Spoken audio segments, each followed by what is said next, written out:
October 23rd, 1958, 11:47 p.m. Frank Lucas stood in the shadows outside the Apollo Theater, watching his boss laugh with politicians and community leaders. Bumpy Johnson owned the night in Harlem. Every handshake, every smile, every conversation was calculated. Power disguised as charm. The theater had hosted a charity benefit for local schools.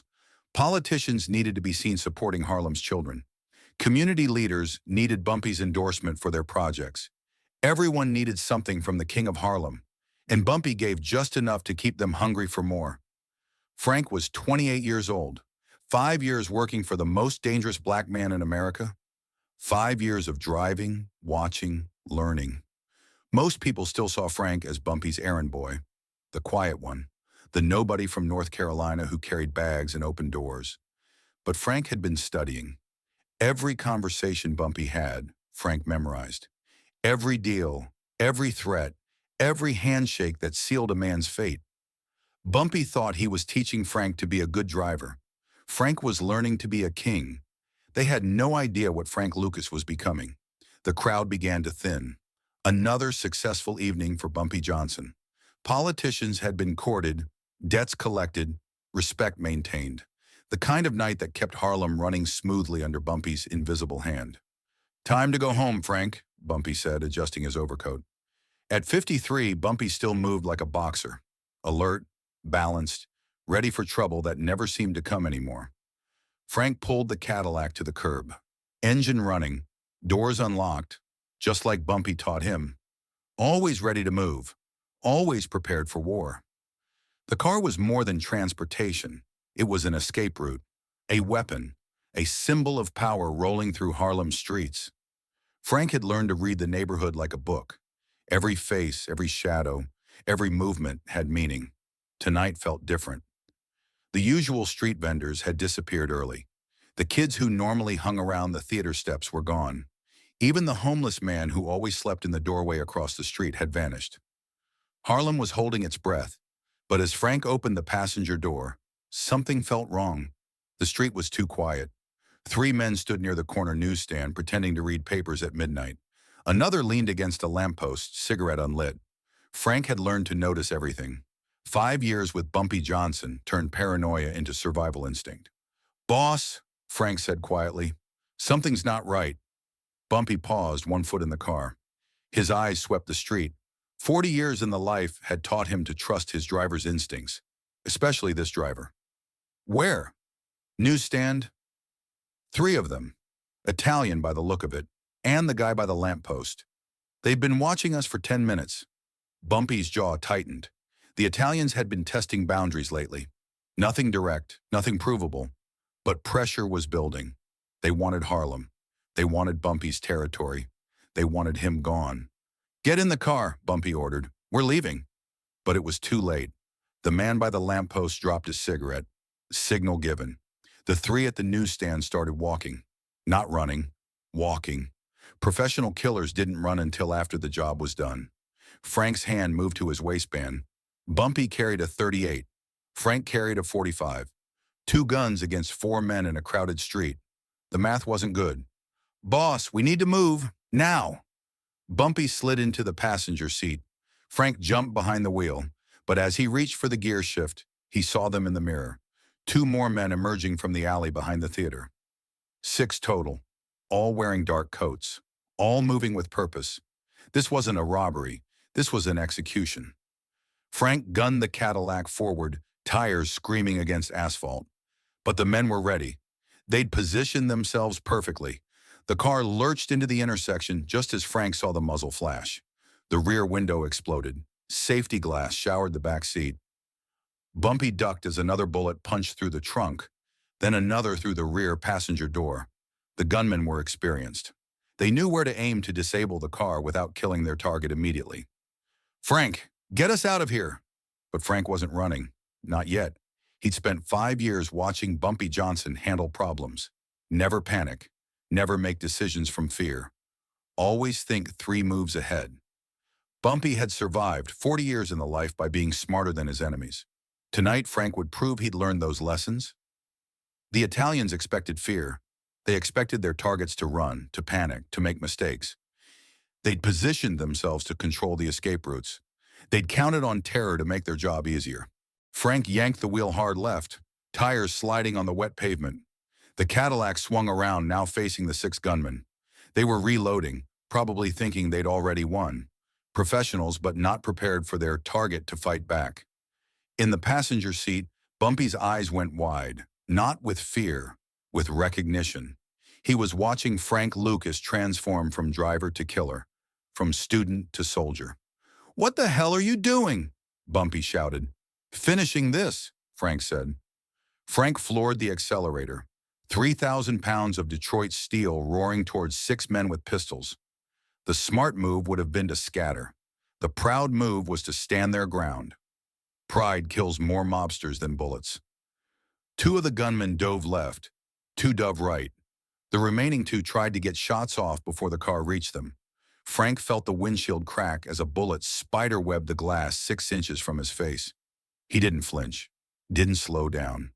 5 years with Bumpy Johnson had taught him something important. Fear makes you hesitate. Hesitation gets you killed. The Cadillac's bumper caught the first gunman in the legs, launching him 20 feet across the street. The second tried to jump over the hood. Physics disagreed. He rolled over the roof and landed hard on the asphalt behind them. Frank hit the brakes, threw the car in reverse.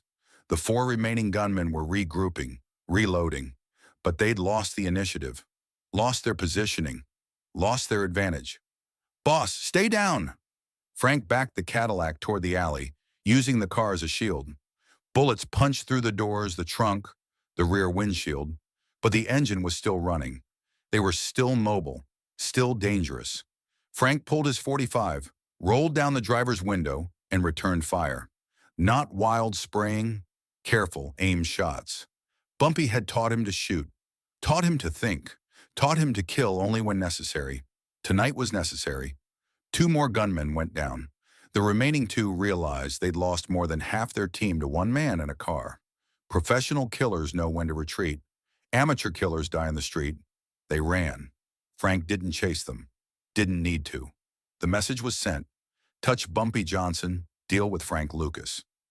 The street fell silent except for the Cadillac's idling engine and the groans of wounded men. Frank put the car in drive, pulled away from the scene. No sirens yet. Harlem had learned not to call the police when Bumpy Johnson's business was involved. 2 blocks away, Frank finally pulled over. His hands weren't shaking, but his heart was hammering against his ribs. He'd just killed 2 men, maybe 3. In 5 seconds, Frank Lucas had crossed a line he could never uncross. The smell of gunpowder filled the car. Broken glass crunched under their feet. The Cadillac's back seat was destroyed, but the engine still purred. Detroit steel and American engineering had saved their lives as much as Frank's quick thinking. Bumpy sat in the passenger seat, staring at his driver. Not his errand boy, not his assistant, his soldier. For 40 years, Bumpy had been reading men's souls in moments of crisis. He'd seen cowards reveal themselves under pressure. He'd seen tough guys crumble when death came calling. But he'd also seen rare men discover their true nature in the fire. Men who became more dangerous, not less, when survival demanded it. "Frank?" "Yes, boss?" That was either the smartest thing I've ever seen or the dumbest. I haven't decided which. Frank lit a cigarette. His hands were steady now. The adrenaline was fading, replaced by something else. Clarity, purpose. The knowledge that he'd just proven something to himself as much as to Bumpy. "Does it matter? You're alive." Bumpy laughed, actually laughed. Not with amusement, with recognition. He'd just seen something rare. A man who chose loyalty over safety. A man who fought instead of running. A man who killed to protect instead of killing for profit. "You know what you just did, Frank? I saved your life." "No, you declared war on the Italians. Those weren't street thugs. Those were Colombo family soldiers. Professional killers sent by Joseph Colombo himself. And you just embarrassed them in front of all of Harlem." Frank took a long drag. "Good. Maybe they'll think twice before they come for you again." Bumpy studied Frank's face in the streetlight, looking for fear, looking for regret, finding neither. "Frank, you understand what happens next? They're going to come for you. Personal now. You killed their people. They won't let that slide. Let them come. Bumpy nodded slowly. For 5 years, he'd been watching Frank Lucas, teaching him, testing him, waiting to see what kind of man he really was. Tonight, he found out. Frank, pull over at the next phone booth. I need to make some calls. Who you calling, boss? Everyone. Bumpy made 6 phone calls that night. To every family head in New York. To every crew chief in Harlem. To politicians, police commanders, and community leaders. The first call went to Congressman Adam Clayton Powell, Jr. Bumpy's voice was calm, matter of fact. Adam, it's Bumpy. The Italians just tried to kill me outside your theater. My boy Frank handled it. I want you to know, Frank Lucas is family now. Anything happens to him, you'll be losing your biggest campaign contributor.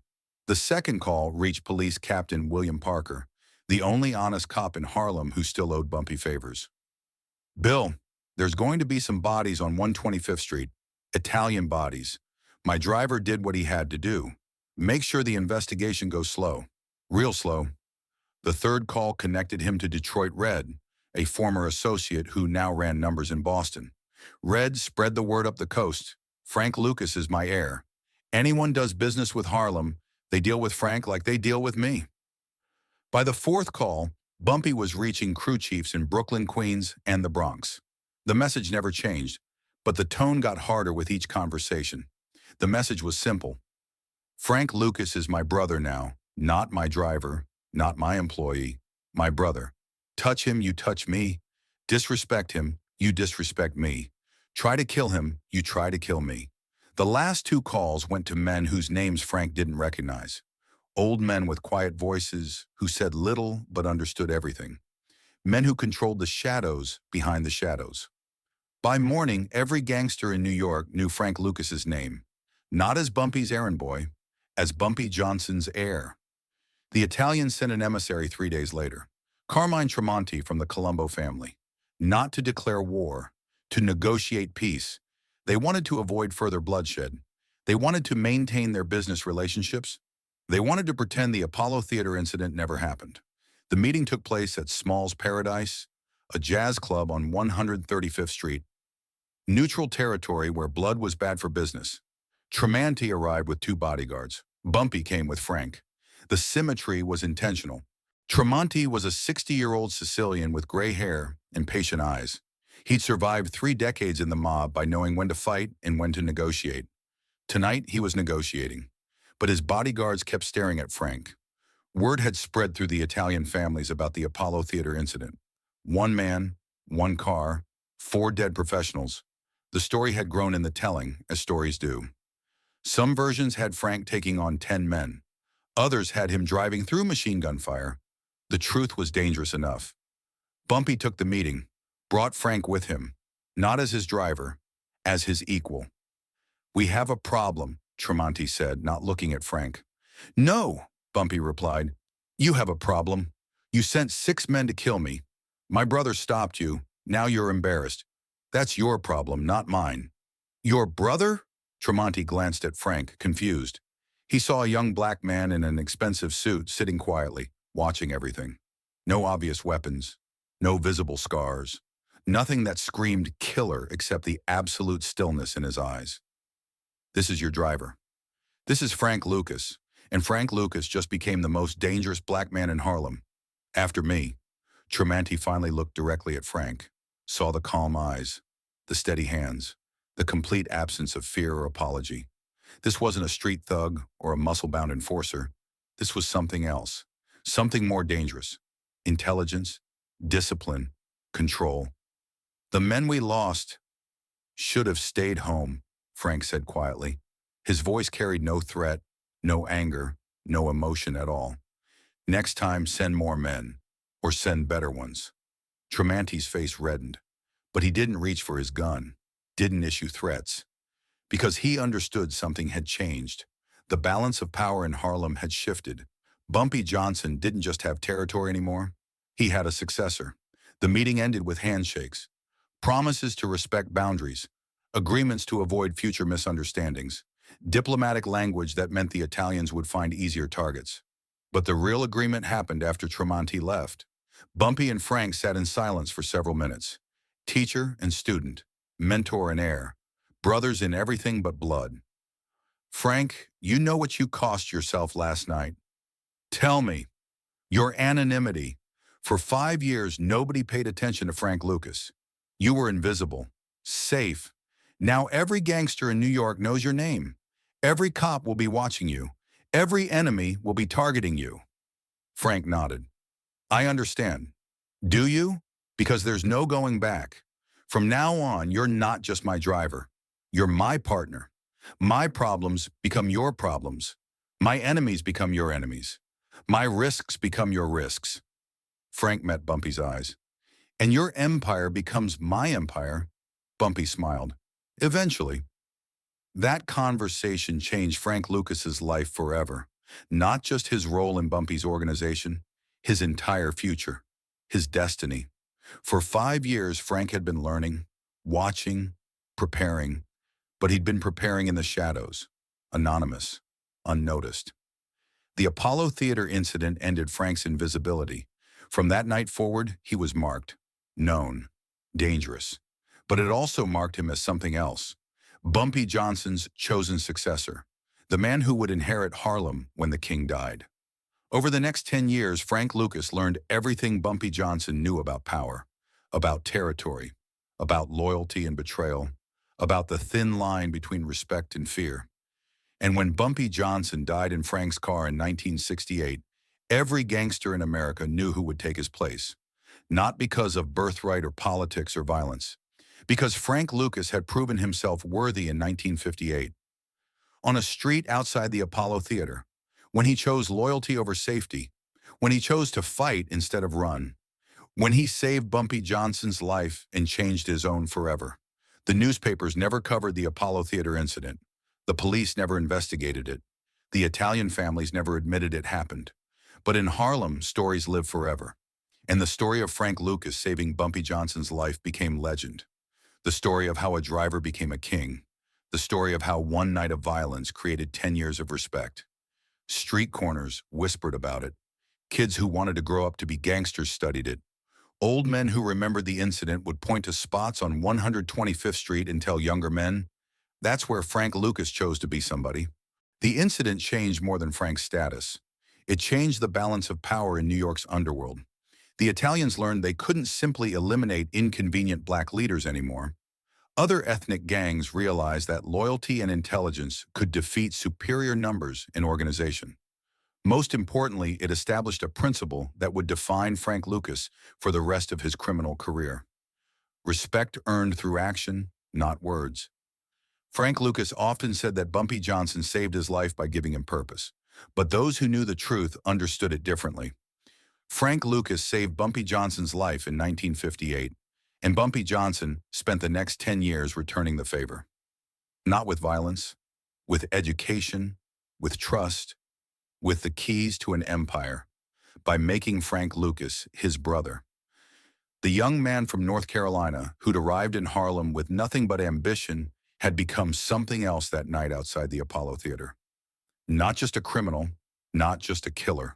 Something rarer and more dangerous, a king in waiting.